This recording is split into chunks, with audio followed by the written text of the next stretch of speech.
नमस्कार, मैं हूं डॉक्टर बी एल आचार्य और आप देख रहे हैं तेजस चैनल। जैसा कि मित्रों आप जानते हैं, हमारे चैनल का मुख्य उद्देश्य सनातन धर्म की शास्त्रों पर विचार करना है और उन शास्त्रों के मूल अर्थ को खोजना है। जो अर्थ कहीं समय के प्रवाह में खो गए हैं और थोड़ा बहुत उनमें परिवर्तन आ गया है, और वो परिवर्तन इतना आया है, इस प्रकार से आया है कि मूल अर्थ ही बदल गया है, उनका मूल उद्देश्य ही बदल गया है। आज हम हनुमान चालीसा पर चर्चा करेंगे। जैसे एक पॉइंट है, उसमें आता है जलधि लांग गए अचरज नाही। प्रभु हनुमान जी सागर को लांग गए। अब यहाँ पर हमारे गलती से सनातन धर्म में एक बात चल पड़ी कि समुद्र लांग करना पाप है, कि हिंदुओं को समुद्र नहीं लांघना चाहिए। जब श्री मोहनदास जी करमचंद गांधी इंग्लैंड पढ़ने गए, तब भी ये प्रश्न उठा था कि क्या ये एक वैष्णव पंथी व्यक्ति के लिए समुद्र लांघ करके विलायत में, विदेश में पढ़ना हो जाना उचित है। तो वहाँ पर इस वाद विवाद को छोड़ करके उन्होंने वो निर्णय ले लिया कि हमें जाना है। अब आज हम इस बात को समझेंगे कि समुद्र लांघने का मतलब क्या है। दरअसल समुद्र लांघने का मतलब ये होता है, एक्चुअल समुद्र को लांघने से नहीं है। इसका मतलब किस चीज़ से है? इसका मतलब है मर्यादा ने लांघना। जिस प्रकार की समुद्र अपनी मर्यादा में रहता है, उसका उसके पानी का एक निचला स्तर होता है और एक ऊपर का स्तर होता है। कहने का मतलब यह है कि जब ज्वार आता है तो ऊपर चढ़ जाता है, जब भाटा आता है तो पानी नीचे चला जाता है। उसी प्रकार से मनुष्य को क्रोध करते समय, हर्ष करते समय, दूसरी बातें करते समय हमेशा मर्यादा में रहना चाहिए।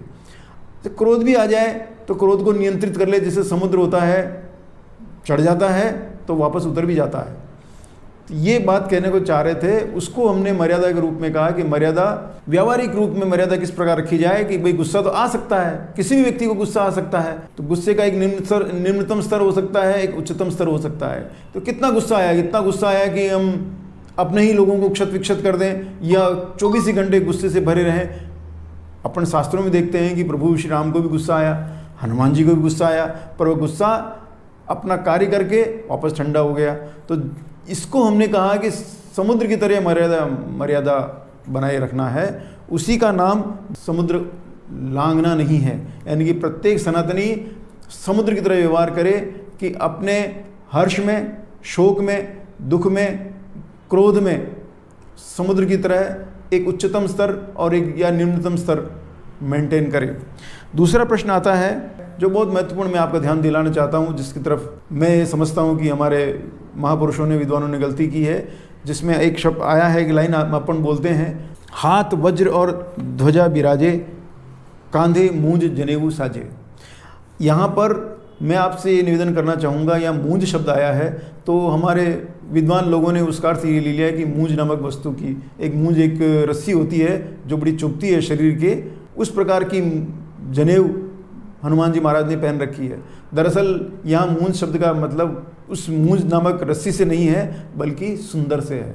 यहाँ सही शब्द है मंजू, लेकिन बोलने की सुविधा के हिसाब से वो मूंज कर दिया गया है। यानी कि इसका अभिप्राय यह है कि कंधे पर बहुत ही सुंदर जनेऊ सज रही है।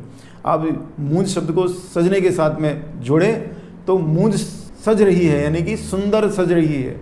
यज्ञोपवीत या जनेऊ हनुमान जी के शरीर पर बड़ी ही सुंदर लग रही है। मूंज एक नाउन नहीं है, संज्ञा नहीं है, बल्कि ये विशेषण है।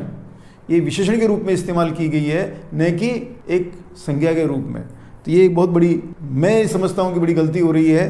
कांधे मूंज जनेऊ साजे का मतलब ये होता है कि कंधे पर यानी पूरे शरीर पर बड़ी सुंदर जनेऊ सज रही है, न कि मूंज नामक रस्सी की, जो बड़ी खुरदरी होती है और बड़ी खुजली पैदा करती है। उस प्रकार से कदापि नहीं है। एक ये भी कहा है कंचन वर्ण है।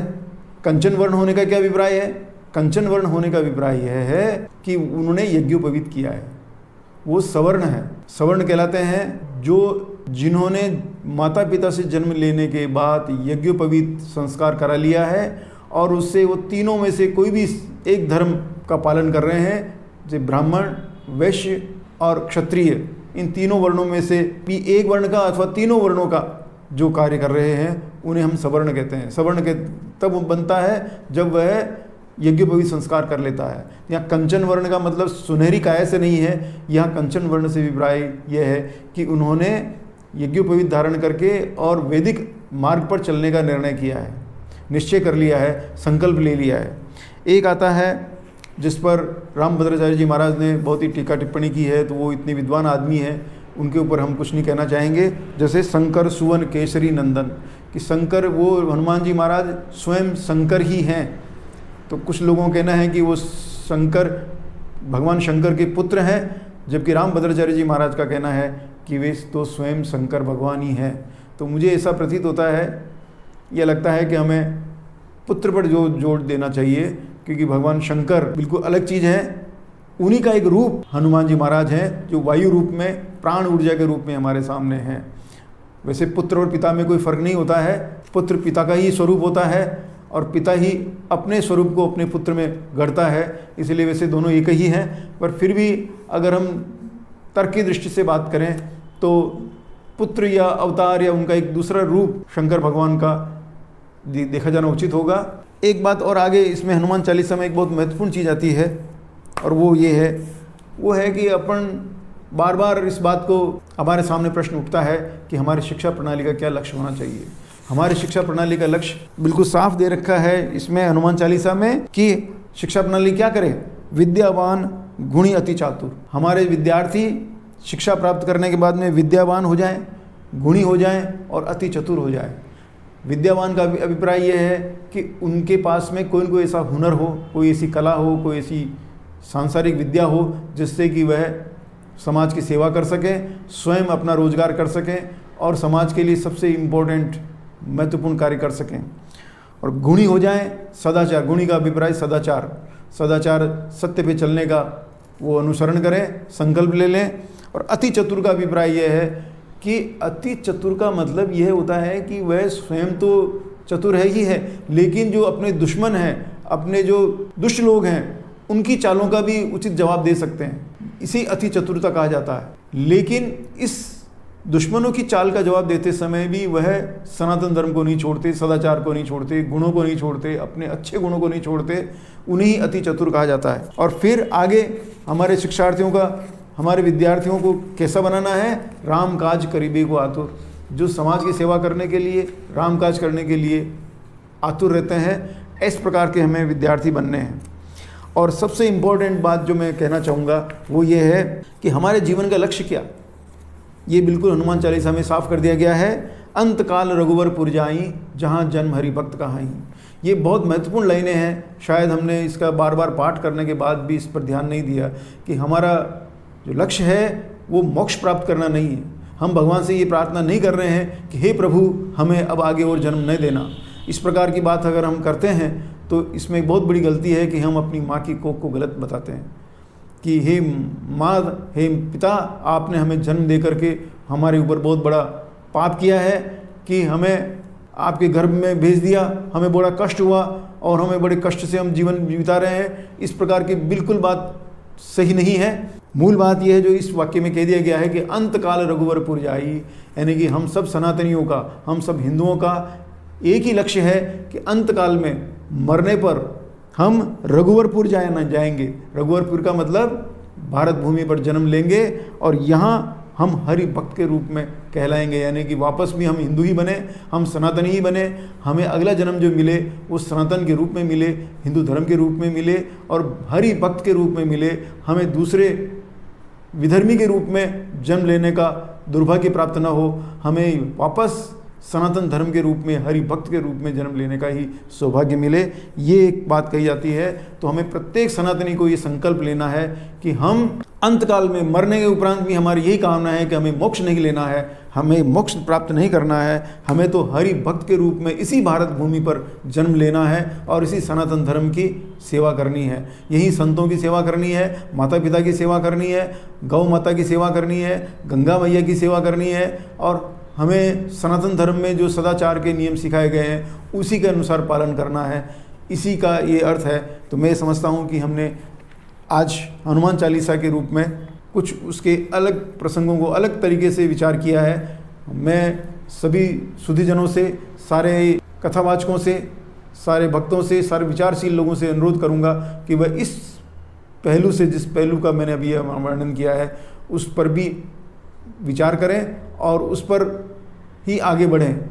मैं देखता हूँ कि हमारे बहुत से कथावाचक, बहुत से संतगण, महंतगण मनुष्य जन्म को बहुत व्यर्थ बताते हैं और उसकी प्रक्रिया का एक गलत रूप में निरूपण करते हैं कि मनुष्य जब जन्म लेता है तो बड़ा गंदगी में लेता है और जिस प्रकार से बहुत ही कष्ट पाता है। इस प्रकार की बातें कहना सही नहीं है, क्योंकि इस प्रकार से हम कहेंगे और हम हर व्यक्ति अगर मोक्ष की कामना करने लगेगा तो सनातन धर्म की रक्षा कौन करेगा। जो हनुमान चालीसा में कहा गया है, अंत काल रघुवरपुर जाई, जहाँ जन्म हरि भक्त कहा ही, ये हमारे लिए बहुत महत्वपूर्ण दिशा निर्देश है कि हम मरने पर मोक्ष की प्राप्ति नहीं करना चाहते, बल्कि मोक्ष हमारा इसी में है कि हम हरि भक्त के रूप में इसी भारत भूमि पर सनातनी के रूप में जन्म लें और सनातन धर्म की रक्षा के लिए ही हमारा जीवन लग जाए, खप जाए, और यदि हम इसकी रक्षा करते मर भी जाए तो फिर पुनः प्रभु से ही प्रार्थना करते हैं कि हमें हरि भक्त के रूप में जन्म दे दे। मुझे लगता है मित्रों कि आपने इस बात पर आप लोग विचार करेंगे और एक महत्वपूर्ण कार्य हमारे सामने है कि इस भारत भूमि से अधर्मियों को हटाना है, विधर्मियों को हटाना है, आतंकवादियों को हटाना है, जिहादियों को हटाना है। उस दिशा में हम आगे बढ़ेंगे और उस दिशा के अंदर ये जो लाइनें हैं, अंत काल रघुवरपुर जाई, जहाँ जन्म हरि भक्त कहाई, ये हमारे लिए बहुत महत्वपूर्ण रूप से दिशा निर्देश का काम करती है। और बल्कि दिशा निर्देश नहीं है, ये तो हमारे लिए आदेश है, प्रभु का आदेश है। गोस्वामी तुलसीदास जी महाराज ने रामचंद्र भगवान के आदेशों को अपने शब्दों में बांधा है और हमें हुक्म दिया है। हम उन हुक्मों का, उन आदेशों का पालन करने के लिए बाध्य हैं। मैं समझता हूं कि आपने इस पर आप विचार करेंगे और आपने यहाँ वीडियो यहाँ तक देखा, उसके लिए हम आपका धन्यवाद करते हैं। मैं फिर आपसे अनुरोध करता हूँ कि हमारे चैनल को आप लाइक कीजिए, सब्सक्राइब कीजिए और बेल आइकन अवश्य दबाइए और कमेंट अवश्य कीजिए। अगर आपको मेरी कही गई बात से असहमति होती है या आपत्ति होती है तो उस आपत्ति को लिखने में तनिक संकोच न कीजिए। हम आपके सारे कमेंट्स को पढ़ेंगे और यथोचित उसका उत्तर भी देने का प्रयास करेंगे। ये एक ऐसा नैरेटिव है, हम यहाँ जो बयान कर रहे हैं ये एक खुले प्लेटफॉर्म के रूप में विचार कर रहे हैं कि हम सब खुले रूप में एक दूसरे से बात करें और सत्य का अनुसंधान करें और सही राह पकड़ें, ताकि हम सबका एक ही उद्देश्य है कि सनातन धर्म का और सनातनियों का एक बार पुनः भारत भूमि पर बोलबाला हो जाए और अधर्मियों का और असुरों का और असुर शक्तियों का नाश हो जाए। धन्यवाद।